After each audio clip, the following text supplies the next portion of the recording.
Do you like books? If yes, so watch my channel. Hello guys, मैं हूं शुभारंभ और स्वागत करता हूं आपका एक नए वीडियो में। तो आज की वीडियो कुछ इम्पोर्टेंट होने वाली है क्योंकि मैं आज आपको एक बहुत ही महत्वपूर्ण बात भी बताने वाला हूं और साथ ही 10 ऐसी आध्यात्मिकता से जुड़ी हुई बुक्स के बारे में बताऊंगा जो आपको 2021 में ज़रूर पढ़नी चाहिए।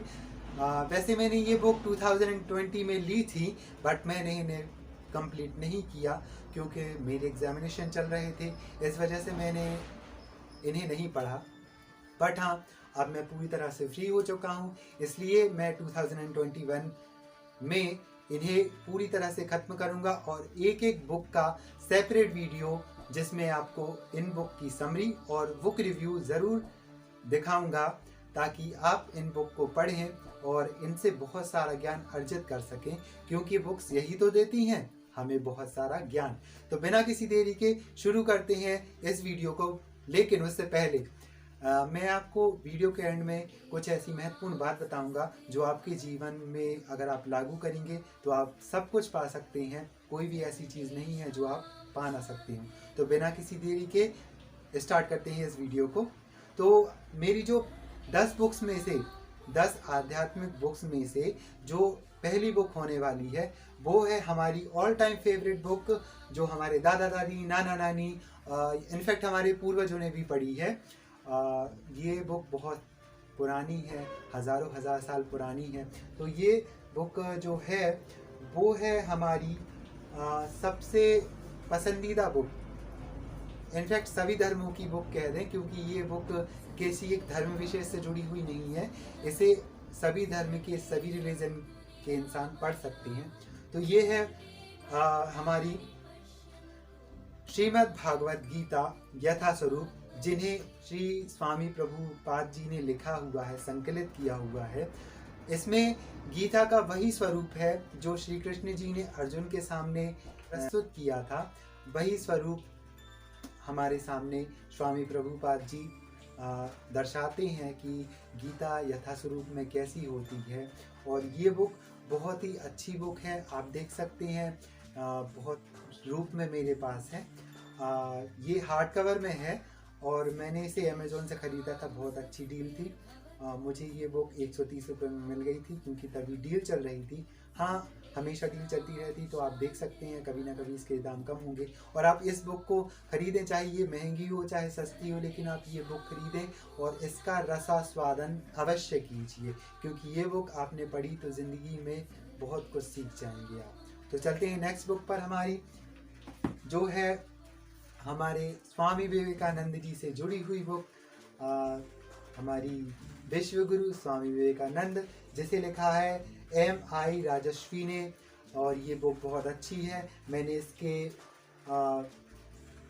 156 पेजेस ऑलरेडी पढ़ चुके थे, बट मेरे एग्जामिनेशन आ गए थे, मुझे एग्जामिनेशन की प्रिपरेशन करनी थी, इसी वजह से मैंने ये बुक ऐसे ही अधूरी छोड़ दी। बट मैं 2020 में इस बुक को कंप्लीट करूँगा और बताऊँगा कि ये बुक कैसी लगी मुझे। तो आते हैं नेक्स्ट बुक पर। वो है एक योगी की ऑटोबायोग्राफी, मतलब एक योगी की आत्मकथा, जिसे लिखा है परमहंस योगानंद ने। ये बुक बहुत ही मोटी है, लेकिन अगर आपको योगी जो श्री परमहंस योगानंद जी हैं उनके बारे में जानना है तो आप इस बुक को पढ़ सकते हैं। और उन्हें बहुत ही मार्मिक संदेश दिए हैं, उनके जीवन के प्रत्येक चरण के बारे में इसमें लिखा हुआ है, तो आप पढ़ सकते हैं और इसका भी आप बहुत अच्छा उपयोग अपनी ज़िंदगी में कर सकते हैं, क्योंकि ये बुक बहुत अच्छी है। मैंने सुना है, इसे पढ़ा तो नहीं है मैंने, इसके ओनली 10 पेजेस पढ़े थे क्योंकि मेरे वही पेपर आ गए थे, इसीलिए मैंने इसे अधूरा छोड़ दिया। मैं इसे फिर से कंटिन्यू करूँगा। और हम आते हैं अपनी नेक्स्ट बुक पर। ये भी गीता है। ये दरअसल एग्जैक्ट गीता नहीं, बट ये मेरी गीता है जो देवदत्त पटनायक जी ने लिखा है। और ये बुक बहुत अच्छी है क्योंकि इसमें अर्जुन और श्री कृष्ण जी के संवाद दिए हुए हैं। वो सब कुछ बताते हैं इसमें कि योग क्या है, अपने इष्ट को कैसे पाया जाता है, भगवान में कैसे विश्वास रखें। ये बुक बहुत ही धार्मिक प्रवृत्ति टाइप की है, बिल्कुल गीता की तरह, क्योंकि ये मेरी गीता है। आप इसे पढ़ें और आपको सच में बहुत मज़ा आएगा। आप आध्यात्मिकता की धारा में बहे चले जाएंगे। तो आते हैं हमारी नेक्स्ट बुक पर। वो है मेरी ऑल टाइम फेवरेट बुक, जादू बाय रोंडा बर्न। मैंने इसे 4 टाइम पढ़ लिया है, लेकिन मेरा मन अभी भी भरा नहीं है और मैं इसे इस साल 5वीं बार पढ़ूंगा। और हाँ, इस बुक का रिकमेंडेशन मैं हमेशा दूंगा आपको, क्योंकि ये मेरी फेवरेट बुक है। आप इसे पढ़िए। आप इसमें एक बहुत ही महत्वपूर्ण बात जानेंगे जो मैं वीडियो के एंड में बताऊंगा। तो आप इसे ज़रूर पढ़ें और इसकी जो 28 दिन का रूटीन है उसे पूरा कीजिए और आप अपने जीवन को नए स्तर तक ले जाएंगे। तो ज़रूर पढ़िए जादू बाय रोंडा बर्न। हाँ, चलते हैं नेक्स्ट बुक पर हमारी। तो वो है डिज़ाइनिंग डेस्टिनी, यानी नियति का निर्माण, बाय कमलेश पटेल दाजी। ये बुक बहुत अच्छी है। मैंने इसके कुछ पेजेस ही पढ़े थे और मैंने फिर इसे छोड़ दिया था क्योंकि मेरे वही पेपर की प्रॉब्लम थी, इसीलिए मैं नहीं पढ़ पाया और अब इसे मैं कंटिन्यू करूँगा। तो ज़रूर पढ़िए डिज़ाइनिंग डेस्टिनी। चलते हैं नेक्स्ट बुक पर। तो वो है हमारी इनर इंजीनियरिंग बाय सद्गुरु। सद्गुरु बहुत ही अच्छे वक्ता हैं, बहुत अच्छे गुरु हैं। उन्हें, हाँ ये बात है, उन्हें ज़्यादा हिंदी नहीं आती क्योंकि उन्होंने अपने इंटरव्यू में बताया है, बट मैंने उनके ज़्यादातर इंटरव्यू हिंदी में सुने हैं जो कि डब किए हुए थे। और ये बुक भी ट्रांसलेटेड है हिंदी में, आप इसका फ़ायदा कर उठा सकती हैं। इस बुक को आप खरीदिए और पढ़िए और सद्गुरु जी की जो जर्नी है उसके बारे में आपको बहुत कुछ पता चल जाए। तो आते हैं हमारी नेक्स्ट बुक पर, जो है बहुत ही भारी और आप देख सकते हैं ये बुक बहुत ही मोटी है। इसमें 700 से 800 पेजेस हैं और ये है सत्यार्थ प्रकाश बाय दयानंद सरस्वती जी की। इसमें दयानंद सरस्वती जी सभी प्रकार की क्रियाओं के बारे में बताते हैं। आप इसे पढ़िए और इसका भी लाभ उठाइए। जब मैं इसे कंप्लीट कर लूँगा तो आपको इसका भी रिव्यू दूंगा, इसकी भी समरी दूंगा। ओके, तो चलते हैं हमारी नेक्स्ट बुक पर। वो है हमारी दूसरी स्वामी विवेकानंद जी से जुड़ी हुई स्वामी विवेकानंद साहित्य संचयन, जो मुझे कॉलेज से मिली थी। मैंने इसे ख़रीदा नहीं था, मुझे ये फ्री में मिली थी और मैंने इसे 7 साल पहले लिया था जब मैं कॉलेज के फर्स्ट ईयर में पढ़ता था। तो ये बुक बहुत अच्छी है, मैंने इसे पढ़ रखा है लेकिन मैं इसे रीड करूँगा। तो चलते हैं नेक्स्ट बुक पर और ये है हमारी आखिरी गीता माता, यानी हमारी आखिरी बुक महात्मा गांधी जी की गीता माता। महात्मा गांधी जी ने यरवदा जेल में इसे लिखा था और बहुत ही अच्छा अर्थ बताया है गीता के श्लोकों का।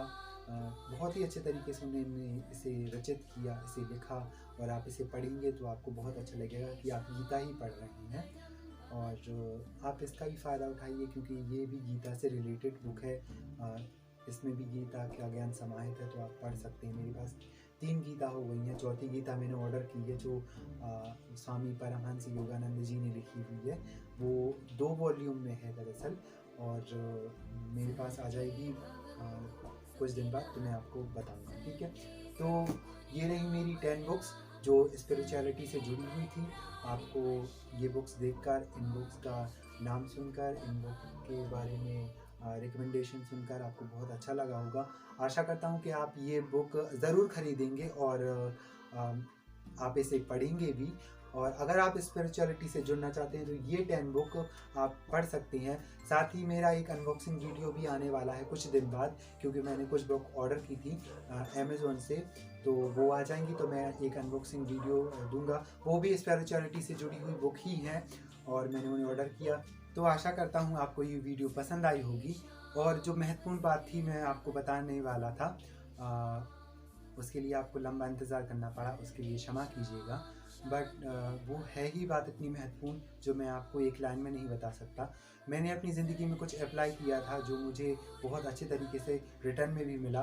कहते हैं नियति, आप जो करते हैं नियति के सामने, नियति आपको उसे रिटर्न करती है। यानी अगर आप प्रकृति के लिए कुछ करते हैं तो प्रकृति आपके लिए भी कुछ करेगी। आप अपने पड़ोसी के लिए, मित्र के लिए, माता पिता के लिए, भाई बहन के लिए कुछ भी करते हैं तो वो आपको रिटर्न मिलता है। आप अच्छे कर्म करते हैं तो आपको अच्छा कर्म ही मिलेगा, अच्छा फल ही मिलेगा। कहती है ना कि मेहनत का फल मीठा होता है, तो वही है। आप अगर उस चीज़ को अप्लाई करेंगे अपने जीवन में तो आप अवश्य ही बहुत कुछ पालेंगे। वो चीज़ है कृतज्ञता, यानी ग्रेटिट्यूड। अगर आप दूसरों के प्रति कृतज्ञ होना स्टार्ट कर देंगे तो अवश्य ही लोग आपके प्रति भी कृतज्ञ होंगे। आशा करता हूँ कि कृतज्ञता आपके जीवन में वो स्वाद भर दे, वो रस भर दे जिससे आप जीवन जी सको। कृतज्ञता एक ऐसी शक्ति होती है जिसे अगर आप अपने जीवन में ले आते हैं तो वो आपके जीवन को बहुत ही हल्का, बिल्कुल हवा की तरह हल्का कर देगी। आप हर इंसान के प्रति कृतज्ञ होइए, चाहे वो हमारी माँ हो, पिता हो, भाई बहन हो, पड़ोसी हो, प्रकृति हो, समाज हो, देश हो, सभी के प्रति कृतज्ञ रहिए। क्योंकि कृतज्ञता ही एक ऐसी शक्ति है जो जितना आप दोगे उतना आपको उससे कहीं ज़्यादा आपको मिलेगा। उसमें एक विचार आता है कि ये पास जो है वो आपको बहुत दिया जाएगा और जो आपके पास नहीं है उससे भी ज़्यादा आपसे ले लिया जाएगा। यानी अगर आप कृतज्ञ होते हैं तो आपको कृतज्ञता मिलेगी, और अगर आप कृतज्ञ नहीं हैं तो आपको कृतज्ञता मिलेगी नहीं, और साथ ही आपसे वो सब कुछ छीन लिया जाएगा जो आपके पास था। क्योंकि अगर आप अपने प्रति कृतज्ञ नहीं, क्योंकि आपकी सांसें चल रही हैं, आपका जीवन है, इतना अच्छा भगवान ने जीवन दिया हुआ है, तो उसके प्रति कृतज्ञ रहिए ना। आप अपने शरीर को गलत कर्मों में लाकर, नशे में, बुरी आदतों के जाल में लाकर अपने जीवन को क्यों बर्बाद करें?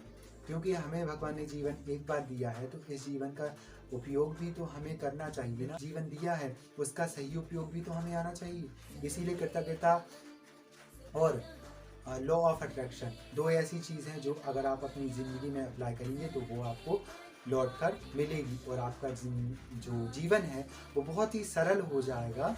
इनफैक्ट आप उसे इतने अच्छे तरीके से जियोगे कि आपको हर चीज़ बहुत ही अच्छी तरीके से हासिल हो जाएगी, बहुत ही अच्छी लगेगी, प्रत्येक चीज़ आपको बहुत अच्छी लगेगी। सो आई होप आपको मेरी वीडियो पसंद आई होगी, मेरे कुछ प्रवचन आपको पसंद आए होंगे। बट ये प्रवचन नहीं है, अगर आप अपनी ज़िंदगी में अप्लाई करते हैं तो आप निश्चित ही बहुत कुछ प्राप्त कर सकते हैं। इसीलिए आशा है आप स्वस्थ रहें, खुश रहें और हमेशा पढ़ते रहें, हमेशा ज्ञान अर्जित करते रहें। तो मेरी वीडियो देखने के लिए धन्यवाद। ऐसे ही मेरी वीडियो देखते रहिए। लाइक, शेयर और सब्सक्राइब करना मत भूलिएगा, क्योंकि मैं ऐसे ही वीडियो अपनी चैनल पर लाता रहूँगा। और अगर आपका मुझसे कोई सवाल है तो आप कमेंट ज़रूर कर सकते हैं, मैं उसका रिप्लाई ज़रूर दूँगा। तब तक के लिए धन्यवाद।